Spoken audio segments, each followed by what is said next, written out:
Olá pessoal, meu nome é Guilherme Carneiro Montes.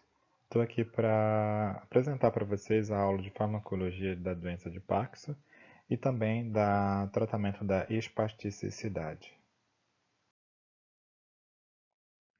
Bom, para falar um pouco da doença de Parkinson, a gente tem que resgatar um pouco do onde é que ela está inserida, né? Ela está inserida no grupo de doenças neurodegenerativas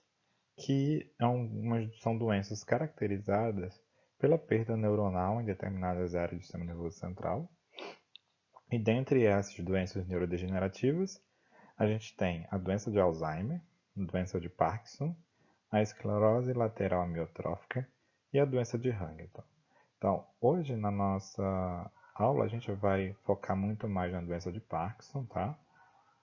Ela que vai ser o alvo pelo tratamento farmacológico que a gente vai estudar hoje.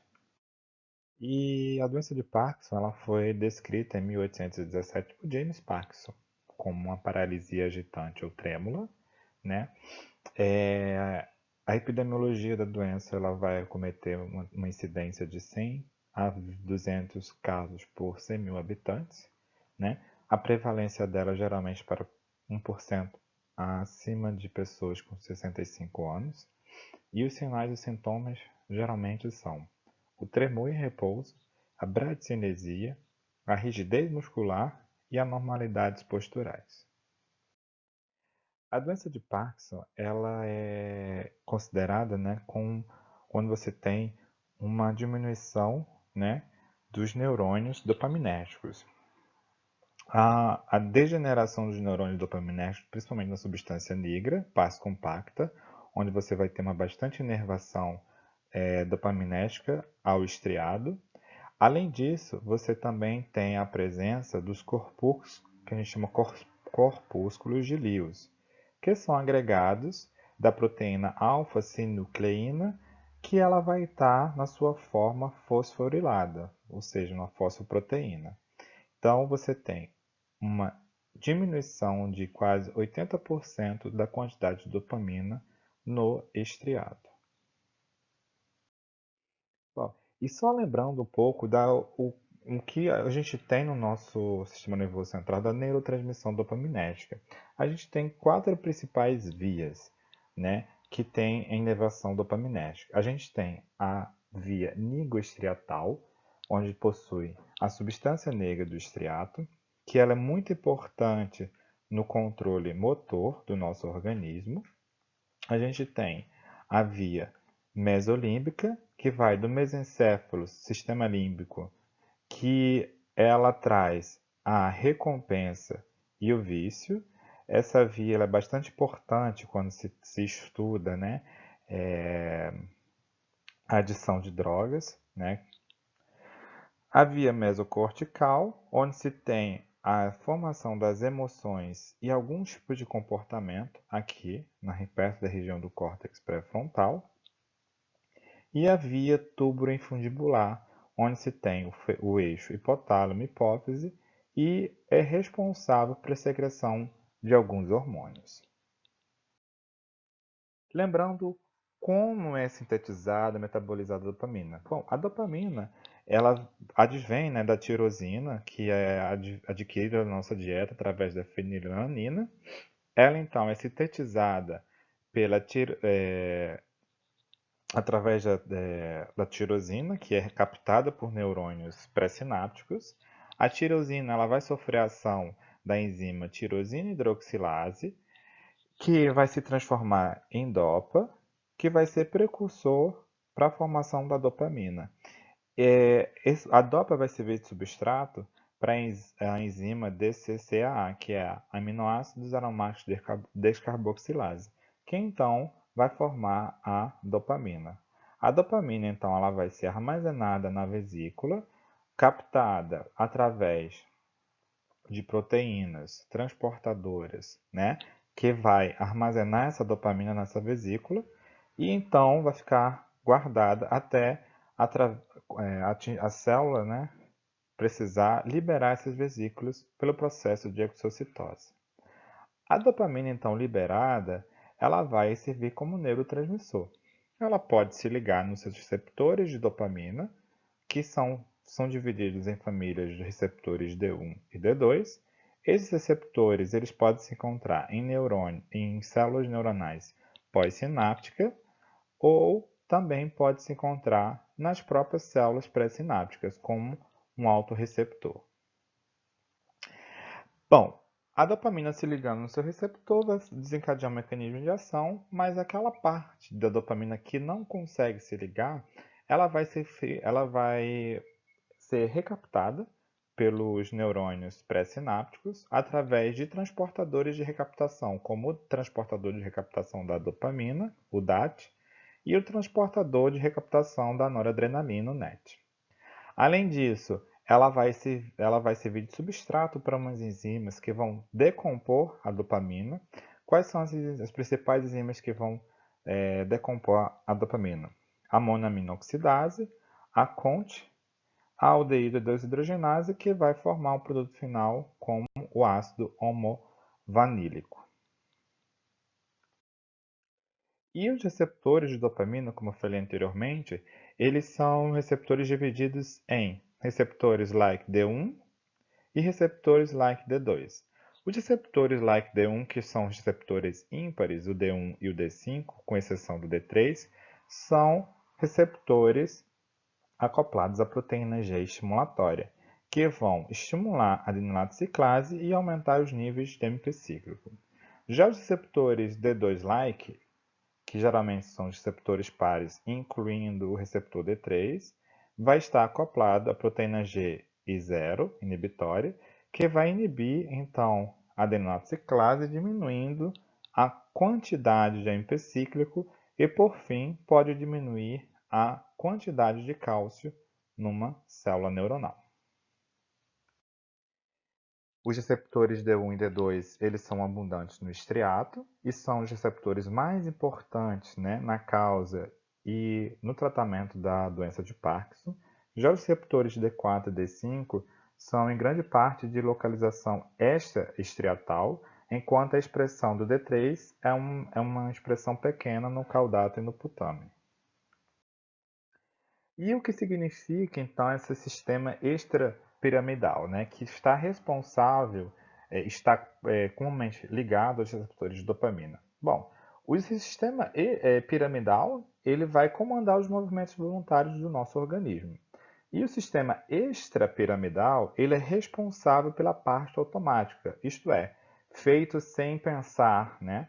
Dos movimentos como os associados ao caminhar, falar, escrever, nadar, dirigir uma bicicleta ou um automóvel. Então, aqui a gente tem a região do cérebro que está localizado no sistema extrapiramidal. A gente tem aqui o núcleo talâmico, os gânglios da base, que aqui a gente vai ter na região estriatal o núcleo caudato e o putame, e o globo pálido, a substância negra e o núcleo subtalâmico. Os gânglios da base eles podem ser considerados como uma alça lateral moduladora que regula o fluxo de informação do córtex cerebral para os neurônios motores da medula espinhal. E nessa região que vai controlar os movimentos, né, a gente tem duas principais vias. A via direta, que vai facilitar os movimentos. Nessa via direta, a gente tem as hipercinesias, no caso que vai promover as coreias distonias, que o córtex vai mandar, né, um sinal para o estriato, através do quê? Liberação de glutamato, que vai ativar os neurônios estriatais. Esses neurônios eles vão, então, liberar o GABA, que é o ácido gama-aminobutírico. O GABA, geralmente, ele diminui, né, a excitabilidade do neurônio. Então, geralmente, ele é tido como um neurotransmissor inibitório. Então, o GABA, ao se ligar em neurônios da substância negra compacto reticular e no globo pálido em divisão interna, vai inibir esses neurônios aqui, dessa região. Com isso, esses neurônios eles não vão liberar o GABA. O GABA não sendo liberado, vai deixar livres os neurônios do tálamo para liberar quem? O glutamato. O glutamato, então, sendo liberado, vai ativar neurônios do córtex que vão promover o quê? As hipercinesias. Então, facilitando então a via direta. Já a via indireta, ela vai dificultar os movimentos. Bom, o córtex novamente vai liberar substâncias, né? Neurotransmissor, no caso o glutamato no estriato. O estriato, então, libera o GABA, só que agora ele libera no globo pálido externo, na divisão externa, né? Que vai inibir esses neurônios dessa região aqui. Esses neurônios inibidos, eles não vão liberar quem? O GABA. O GABA não sendo liberado, vai deixar livre quem? Os neurônios do núcleo subtalâmico livre, para liberar o glutamato. Ao liberar o glutamato, vai ativar quem? Neurônios da substância nigra parreticulata e neurônios do globo pálido de visão interna, que agora sim vão liberar quem? O GABA. O GABA, sendo liberado, vai se ligar em neurônios do tálamo, que vai agora inibir os neurônios talâmicos. Com essa inibição, você não tem a liberação do glutamato.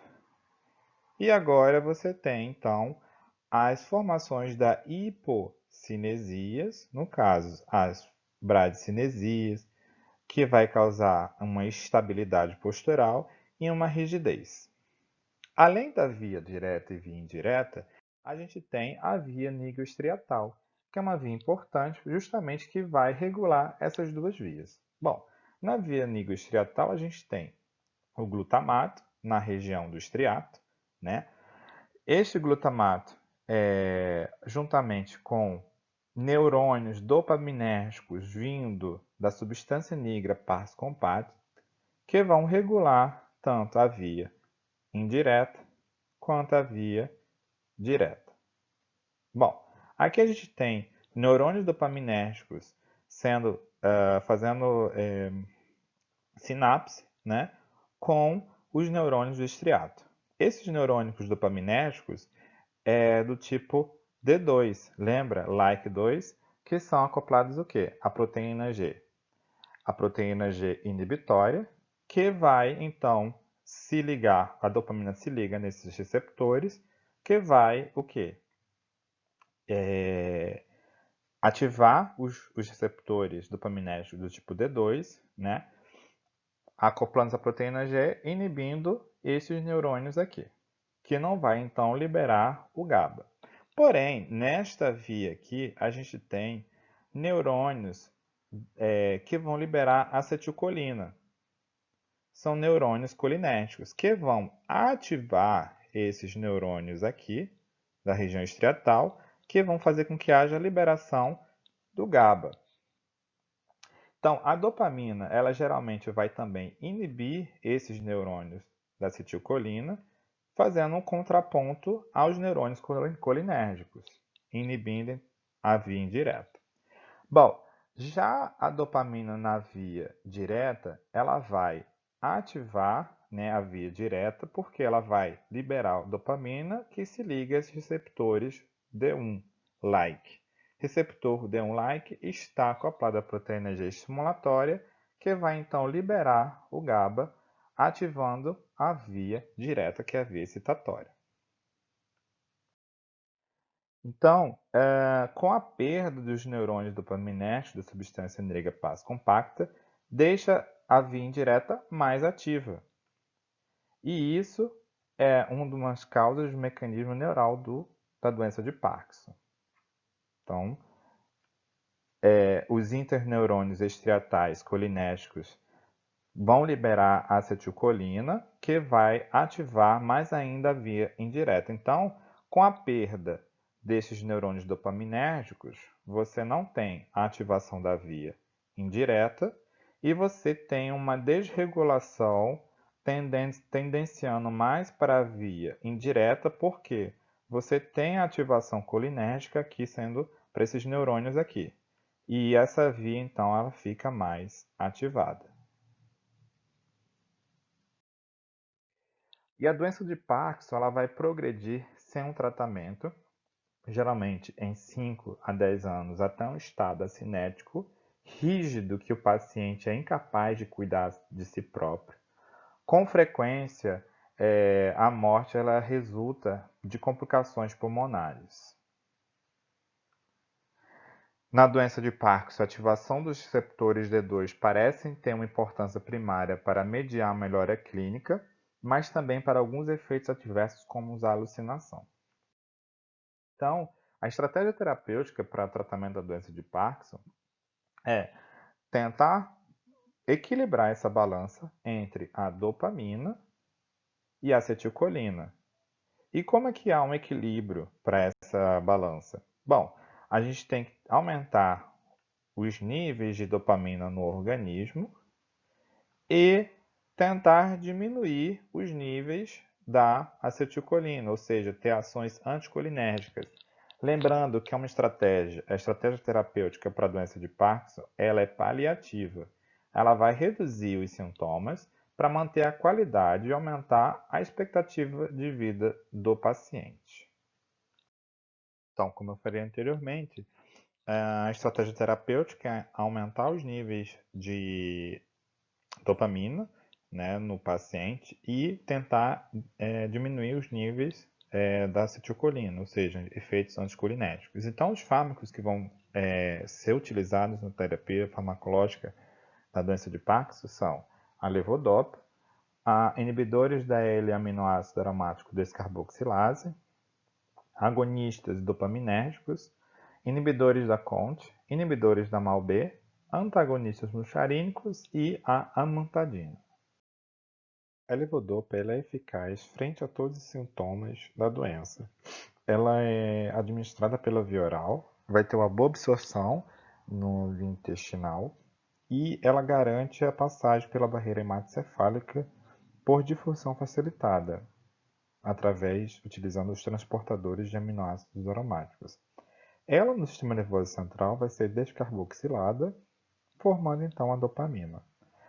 A dopamina ela pode ser benéfica para o tratamento da doença de Parkinson, mas lembrando que parte da levodopa ela vai ficar na periferia, nos tecidos periféricos, e pode sofrer também uma grande quantidade de biotransformação no trato gastrointestinal, fazendo com que haja os efeitos indesejados da dopamina. E quais são esses efeitos indesejáveis? São as reações adversas, como náuseas, vômito, fadiga, sonolência, comportamento compulsivo, indução de alucinações e confusão mental. Geralmente, isso acontece em pacientes idosos ou o que contém uma disfunção cognitiva. Maior de 1% que atravessa a barreira hematocefálica, né? E há os efeitos indesejáveis da dopamina produzida na periferia. Então aqui a gente tem a janela terapêutica da levodopa, chamada L-dopa. No estágio inicial da doença, tem uma janela terapêutica muito boa, né? Com resposta suave e prolongada. As discinesias, elas são ausentes ou infrequentes. Já quando se tem a doença no estágio moderado, as respostas elas são um pouco mais reduzidas, as discinesias já são mais frequentes, e quando se tem a doença já no estado avançado, a resposta já são uma resposta curta, imprevisível, com aparecimentos de período ON associado às discinesias. Então aqui a gente tem a janela terapêutica bem menor quando comparado com o estágio inicial da doença. E no estágio final da doença de Parkinson, os pacientes podem flutuar rapidamente entre o estado desligado, o OFF, sem efeito benéfico da levodopa, e o ligado, o ON, porém com discinesias incapacitantes. As discinesias incapacitantes podem ser pela superativação dos receptores D1, e o período ON pode ficar menor pela downregulation ou dessensibilização dos receptores D2 pelos níveis altos de dopamina, Lembrando que a dessensibilização ocorre justamente porque é uma proteção da célula, né, com esses níveis altos de dopamina no organismo para que não esteja ativação recorrente dos receptores D2. Uma forma de superar o fenômeno liga e desliga, o on-off, né, consiste em aumentar a dose diária de carbidopa com levodopa. A gente vai ver aqui mais na frente o que é a carbidopa. E fornecer quantidades iguais a cada 2 horas, ao invés de 4 ou 6 horas. Estudos mostram que as propriedades tóxicas e pró-oxidativas da L-dopa dos neurônios dopaminérgicos remanescentes causam degeneração dopaminérgica nigrais, né, da região nigral, e são responsáveis pelos efeitos colaterais. Então, o que é que se pensa em fazer para que haja se tenha uma melhora, uma melhora, né, na eficiência da L-dopa? É a utilização de inibidores da L-aminoácido aromático descarboxilase, que é utilizado em associação com a levodopa. Esse fármaco ele não atravessa a barreira hematocefálica, inibindo a descarboxilação periférica da levodopa. E com isso você tem a redução dos efeitos adversos, né, que são causados pelas ações periféricas da dopamina. Geralmente a dose da levodopa com carbidopa de 25 e 100 mg, respectivamente, e pode ser administrada 3 vezes ao dia.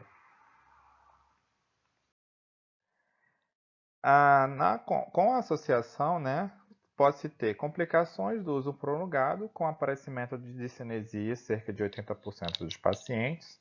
Pode aparecer sintomas psicóticos, e daí então tem que fazer um controle desses sintomas com a utilização da clozapina e quetiapina, mas tem que se avaliar os riscos dos pacientes, principalmente no risco de acidente vascular encefálico versus a psicose. Que lembrando que a dopamina, né, ela pode causar a psicose nesses pacientes.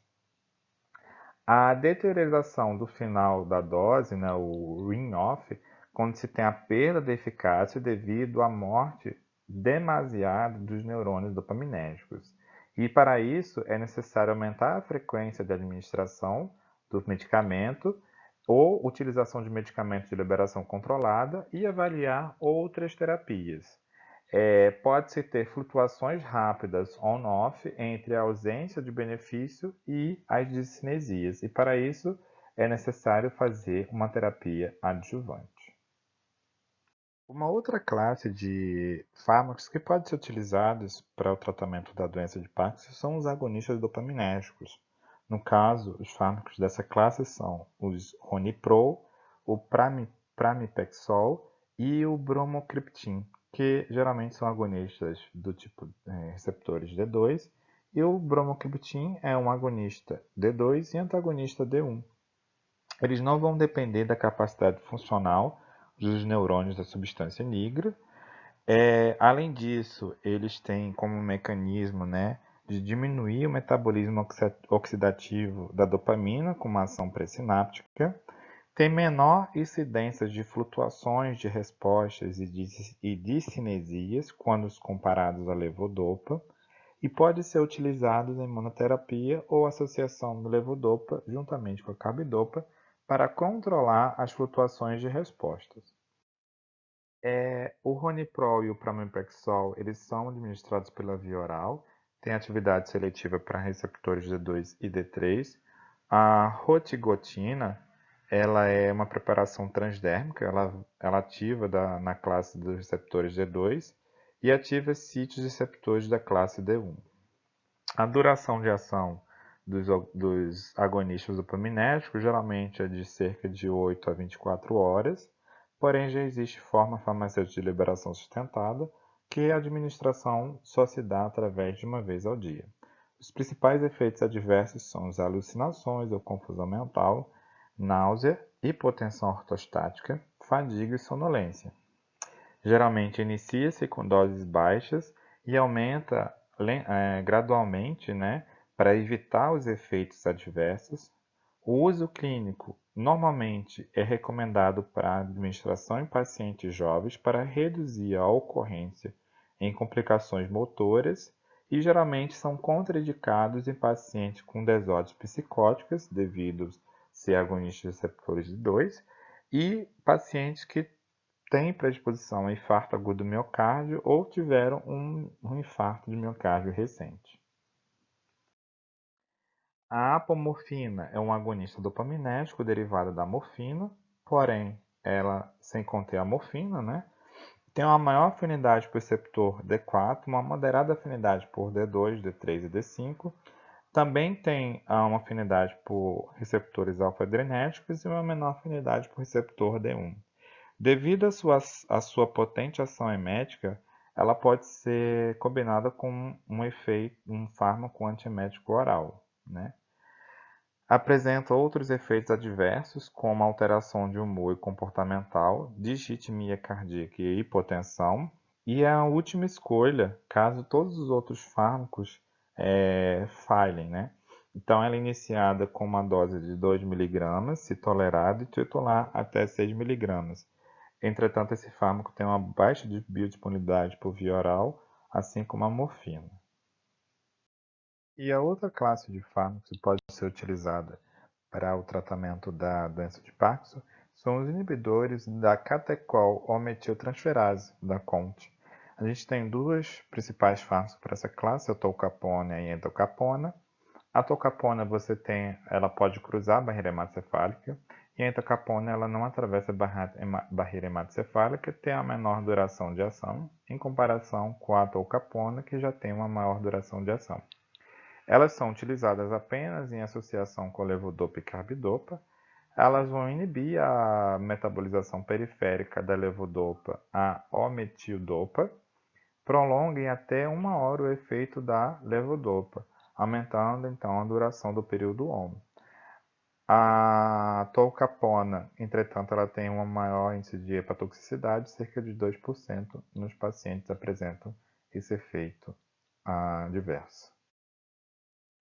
Os inibidores da monoaminoxidase, no caso da MAO-B, é uma enzima predominantemente presente no estriado, responsável pela degradação da dopamina na estrutura do cérebro, nessa região do cérebro.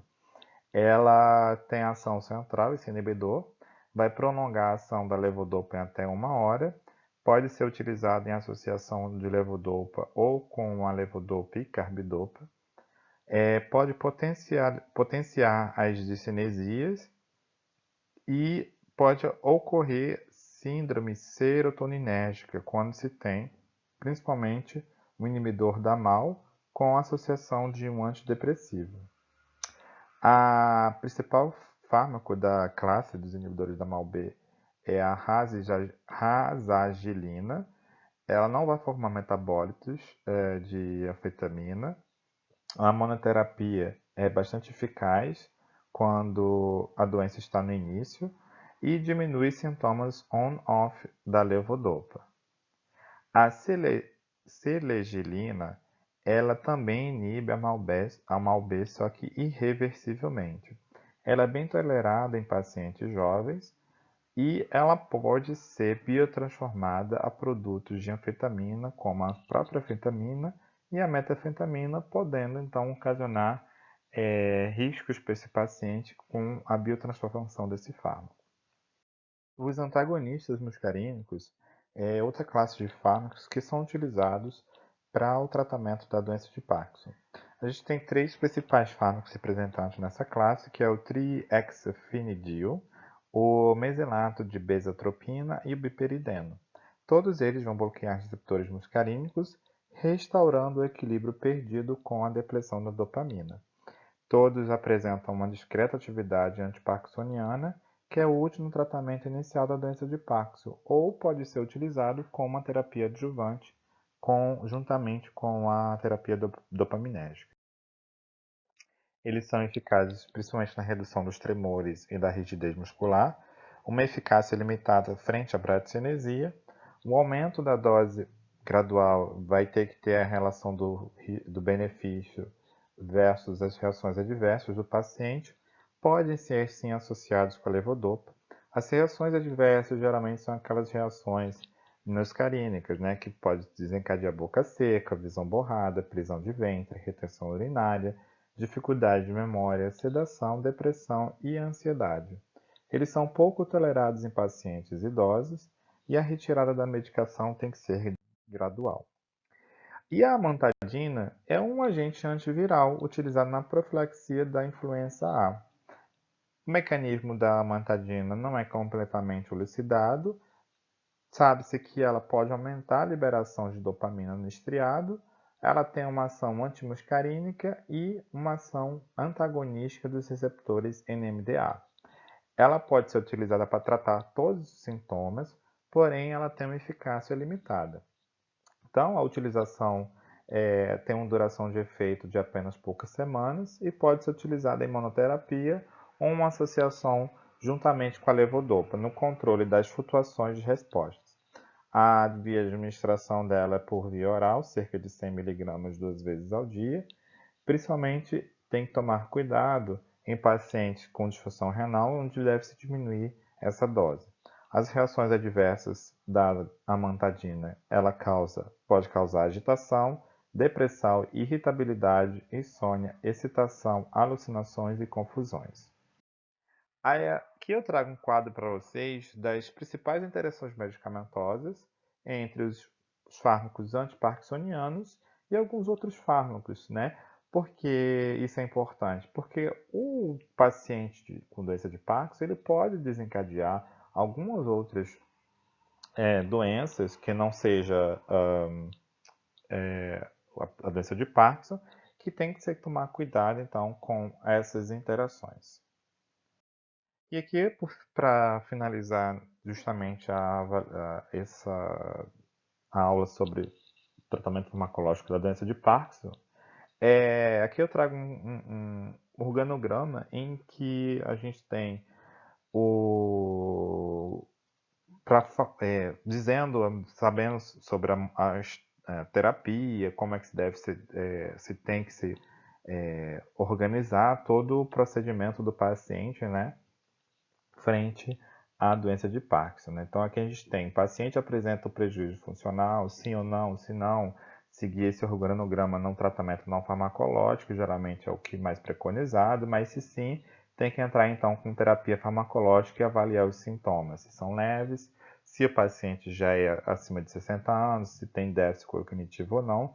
Então isso aqui eu trago para vocês pensarem, né, do tratamento farmacológico dos pacientes com doença de Parkinson. Eu trago aqui para vocês as novas abordagens farmacológicas como os novos potenciais de tratamento da doença de Parkinson. Tem-se estudado muito os antagonistas dos receptores de adenosina do tipo A2A, como a estrafidelina e o preladenate. Esses receptores, eles têm como novo potencial para o tratamento da doença de Parkinson, assim como os antagonistas dos receptores 5-HT1A, como o sarisotan, os receptores antagonistas dos receptores de glutamato ou moduladores alostéricos negativos, que atuam nos receptores, principalmente nos receptores metabotrópicos do glutamato do tipo 5, ou nos canais, né, AMPA ou NMDA, bem como existem novos inibidores para os inibidores da CONT. Então, essas são as novas abordagens farmacológicas. Eu não vou adentrar nessas terapias, porque ainda se encontra em estudo. Bom, e começando então com a espasticidade, é uma desordem neurológica caracterizada por uma contração involuntária do músculo e o paciente ele não tem um controle do movimento.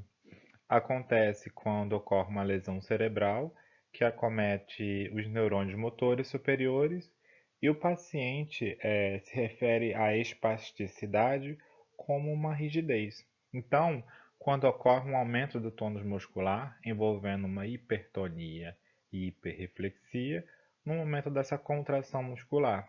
Logo, é uma alteração no tônus muscular, causando uma rigidez do músculo.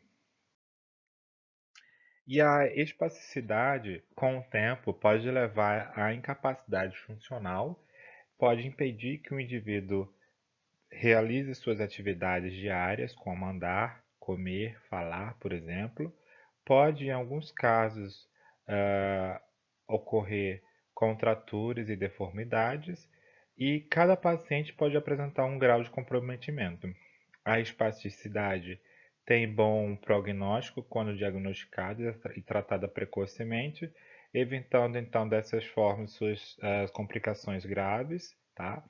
E as doenças mais comuns que podem levar à espasticidade são uma paralisia cerebral, acidentes vasculares cerebrais, traumatismo craniano, lesões na medula e um tipo de doença neurodegenerativa, a esclerose múltipla.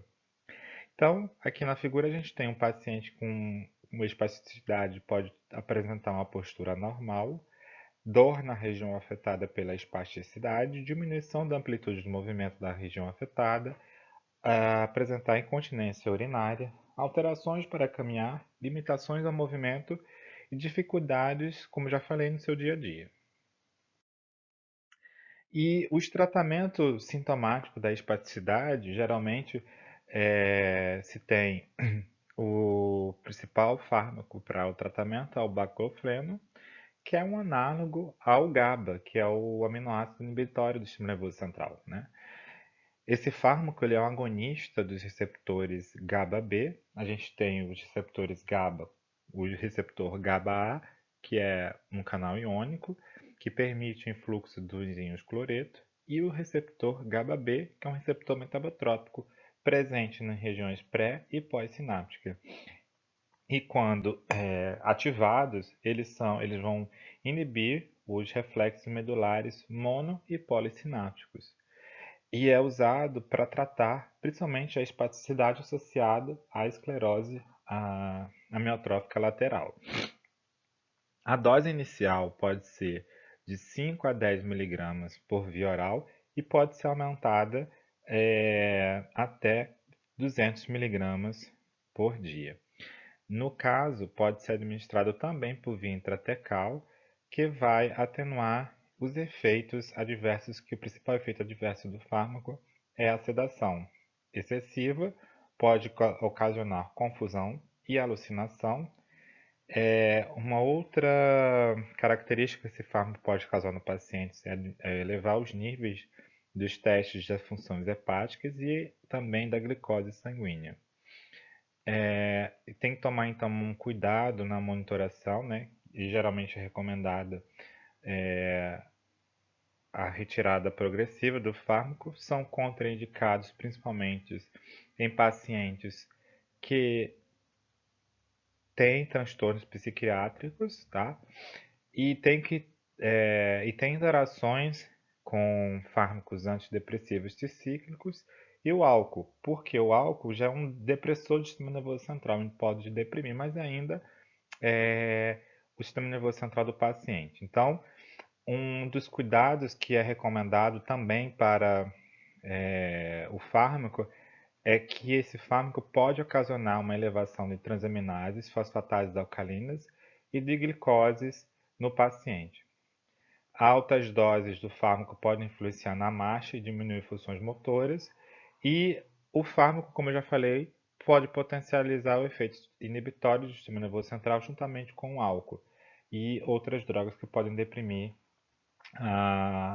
o sistema nervoso central. E o fármaco ele tem que ser feito uma descontinuidade, não pode ser feito de forma abrupta, tem que ser reduzido o tratamento, né, a dose, lentamente durante 1 a 2 semanas.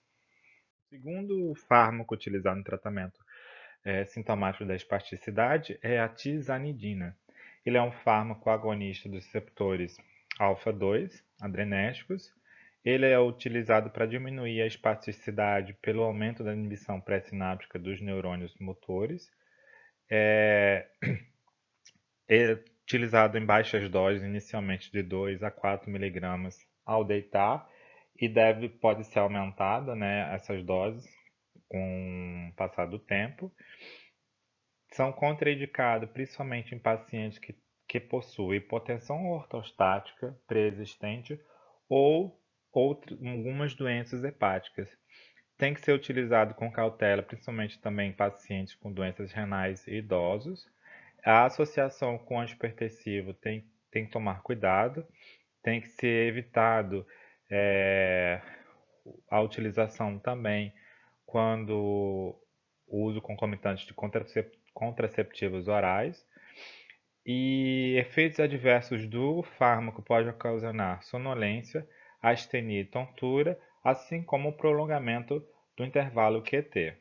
Pode causar também lesão hepática, então deve ser monitorado a função hepática, principalmente no início do tratamento, né, de 1, 3 e 6 meses, e pode também ocasionar degeneração na retina e opacificação da córnea.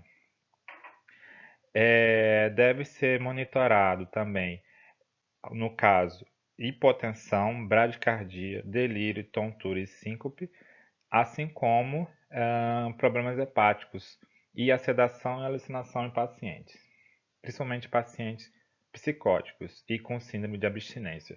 As interações, ele pode potencializar, né, pode ser potencializados pelo uso concomitante com a fluvoxamina, que é um antidepressivo, a ciprofloxacina, que é um antibiótico, e inibidores da CYP1A2, assim como os contraceptivos orais. O dantrolene é um fármaco que é utilizado na hipertemia maligna e na síndrome neuroléptica maligna. É também utilizado no tratamento da espasticidade. Ele vai agir a nível muscular, no nível músculo esquelético, inibindo a liberação do cálcio do retículo sarcoplasmático, causando a fraqueza muscular. O dantrolene ele se liga em receptores de ranitidina do tipo 1 e 3, diminuindo então o acúmulo do cálcio nos retículos sarcoplasmáticos, consequentemente vai diminuir a liberação do cálcio do retículo. A dose recomendada do dantrolene é cerca de 25 mg por dia durante 7 dias, uma dose máxima de 100 mg 4 vezes ao dia. É contraindicada principalmente em pacientes que têm doença hepática ativa e tem que tomar precaução com disfunção, possível aparecimento de disfunções pulmonares, cardíacas e hepáticas. O risco da hepatotoxicidade é cerca de 1%. Os efeitos adversos do fármaco é a sedação leve, náusea, vômito, diarreia. Pode acontecer fotossensibilidade, logo tem que se evitar a exposição ao sol. A descontinuação da medicação, se após 45 dias não forem notados nenhum efeito terapêutico, tem que ser feita a descontinuação do medicamento. Os pacientes devem ser advertidos para os riscos em tarefas perigosas para evitar a exposição prolongada ao sol. E o diazepam, que é um fármaco muito antigo utilizado no tratamento da espasticidade, né? Ele vai exercer seu efeito indireto pré e pós-sináptico, aumentando a afinidade do GABA endógeno pelo seu receptor, no caso o receptor GABA, e isso promove o influxo de um cloreto e os cloretos para dentro da célula, promovendo então uma diminuição da excitabilidade da célula. Sua dose geralmente é recomendada de cerca de 2 a 10 mg 3 a 4 vezes o dia por via oral. Ele vai se ligar amplamente às proteínas séricas, 98%, tem uma meia-vida de cerca de 20 a 70 horas, porque o diazepam ele é biotransformado em metabólitos ativos que continuam promovendo a ação, né, do fármaco, no caso dos metabólitos ativos, no caso o desmetildiazepam e o oxazepam. Seus efeitos antiespáticos é dose dependente. Ele é contraindicado para pacientes que apresentam glaucoma agudo em crianças menores de 6 anos. O principal efeito adverso do diazepam é a sedação. mas já foram relatados em neutropenia, casos de neutropenia e icterícia, e também tem que ser evitada a retirada abrupta do diazepam. As principais interações do diazepam são com fármacos da classe dos barbitúricos, fenotiazínicos e os narcóticos, porque essas classes, no caso dos narcóticos, podem deprimir bastante o sistema nervoso central. E tem que alertar aos pacientes a questão que esse medicamento pode causar dependência e alguns efeitos colaterais, né? E por causar uma leve sedação como efeito colateral, pode ser utilizado principalmente antes de dormir, para facilitar o sono. Então, gente, eu essas me despeço aqui de vocês apresentando essas classes de medicamentos para o tratamento da espasticidade e indico aqui para vocês filmes que são muito bons para entender um pouco da doença de Parkinson. Esse filme é da década de 90, que é O Tempo de Despertar, com Robbie Williams e Robert De Niro. O Robbie Williams no papel de um médico que começa a ter uma visão mais de um novo fármaco para o tratamento da doença de Parkinson. Eu recomendo vocês assistirem. Um outro filme que vai tratar a doença de Parkinson é Amor e Outras Drogas, do filme de 2011, tá? Que tem a Anne Hathaway como elenco.